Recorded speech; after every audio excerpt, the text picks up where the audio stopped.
Pemirsa, saat ini kami hadirkan sejumlah informasi utama dalam top topik berikut ini.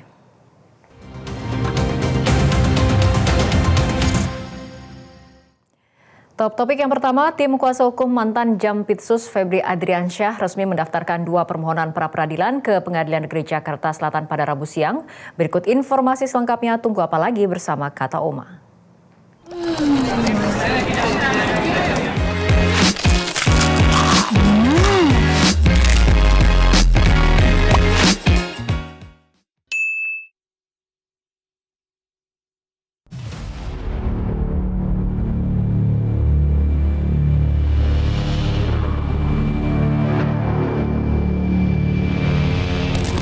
Tim kuasa hukum Febri Adriansyah mendaftarkan 2 permohonan pra-peradilan secara bersamaan di Pengadilan Negeri Jakarta Selatan pada Rabu 5 Agustus 2026.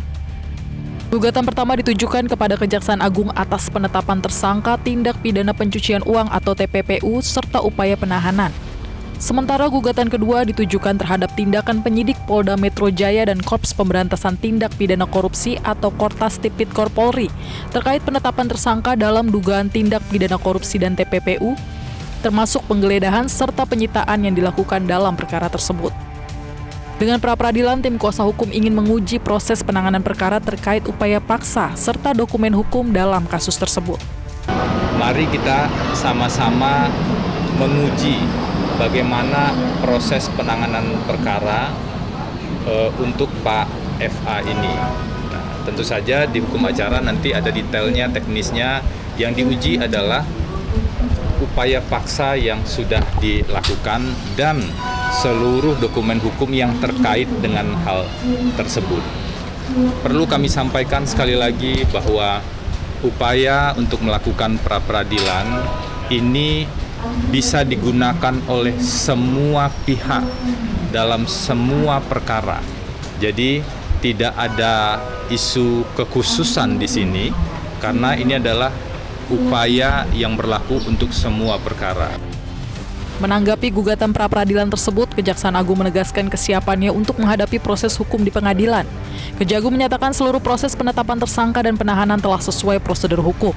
Di sisi lain, Jaksa Agung telah memberhentikan sementara Febri Adriansyah sebagai jaksa sambil menunggu proses hukum berkekuatan tetap.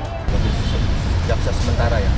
Benar, terhadap yang bersangkutan telah dikeluarkan per 31 Juli pemberhentian sementara sambil menunggu putusan yang sudah berkekuatan hukum tetap atau inkrah.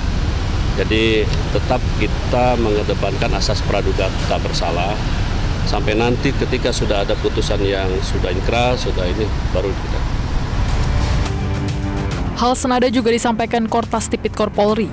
Kabak Ops Kortas Tipikor Polri, Kombes Ahmad Yusuf Afandi memastikan pihaknya siap menghadapi seluruh gugatan yang dilayangkan Febri, mulai dari penetapan status tersangka hingga penyitaan aset. Seperti diketahui, Kejaksaan Agung telah menetapkan Febri Adriansyah dan pihak swasta Nurman Herin sebagai tersangka kasus dugaan TPPU. Sementara Polri menetapkan Febri sebagai tersangka kasus dugaan korupsi dan TPPU dalam penanganan perkara PT Asabri periode 2020 hingga 2024. Tim Liputan Metro TV. Jelajahi cara baru mendapatkan informasi. Download Metro TV Extend sekarang.